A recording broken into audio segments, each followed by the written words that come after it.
ਅੱਗ ਸ਼ੁਰੂ ਕਰਨ ਲਈ ਕੇਰੀ ਵਿੱਚ ਰੱਖੇ ਮੋਗਿਆਂ ਉੱਪਰੋਂ ਇੱਟਾਂ ਨੂੰ ਹਟਾਇਆ ਜਾਂਦਾ ਹੈ। ਇੱਟਾਂ ਨੂੰ ਹਟਾ ਕੇ ਉਸ ਉੱਪਰ ਲੋਹੇ ਦਾ ਢੱਕਣ ਰੱਖ ਦਿੱਤਾ ਜਾਂਦਾ ਹੈ ਤਾਂ ਕਿ ਢੱਕਣ ਨੂੰ ਚੱਕ ਕੇ ਕੋਲਾ ਪਾਇਆ ਜਾ ਸਕੇ। ਇਸ ਦਾ ਆਧਾਰ ਛੋਟਾ ਹੀ ਹੁੰਦਾ ਹੈ। ਇਸ ਦੇ ਵਿੱਚੋਂ ਬਰੀਕ ਕੋਲਾ ਪਾਇਆ ਜਾਂਦਾ ਹੈ। ਇੱਟਾਂ ਨੂੰ ਪਕਾਉਣ ਲਈ ਕੋਲਾ ਹੀ ਜ਼ਿਆਦਾ ਵਰਤਿਆ ਜਾਂਦਾ ਹੈ। ਢੱਕਣ ਨੂੰ ਚੱਕ ਕੇ ਇੱਟਾਂ ਵਿੱਚ ਕੋਲਾ ਪਾਇਆ ਜਾਂਦਾ ਹੈ। ਜਿੱਥੇ ਅੱਗ ਸ਼ੁਰੂ ਹੁੰਦੀ ਹੈ ਉੱਥੇ ਪਹਿਲੇ 5 ਤੋਂ 6 ਘੰਟੇ ਅੱਗ ਜਾਰੀ ਰੱਖੀ ਜਾਂਦੀ ਹੈ। ਹਰ 15 ਤੋਂ 20 ਮਿੰਟ ਬਾਅਦ ਚੈੱਕ ਕੀਤਾ ਜਾਂਦਾ ਹੈ ਕਿ ਕਿੱਥੇ ਕੋਲਾ ਘੱਟ ਹੈ ਅਤੇ ਫਿਰ ਉੱਥੇ ਕੋਲਾ ਪਾ ਦਿੱਤਾ ਜਾਂਦਾ ਹੈ।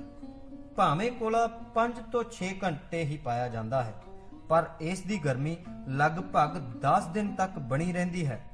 ਇੱਟ ਨੂੰ ਪਕਾਉਣ ਵਾਲਾ ਸਮਾਂ ਬੜਾ ਹੀ ਅਹਿਮ ਹੁੰਦਾ ਹੈ ਕਿਉਂਕਿ ਕੋਲੇ ਦੀ ਮਾਤਰਾ ਇੱਟ ਉੱਪਰ ਪੂਰਾ ਪ੍ਰਭਾਵ ਪਾਉਂਦੀ ਹੈ।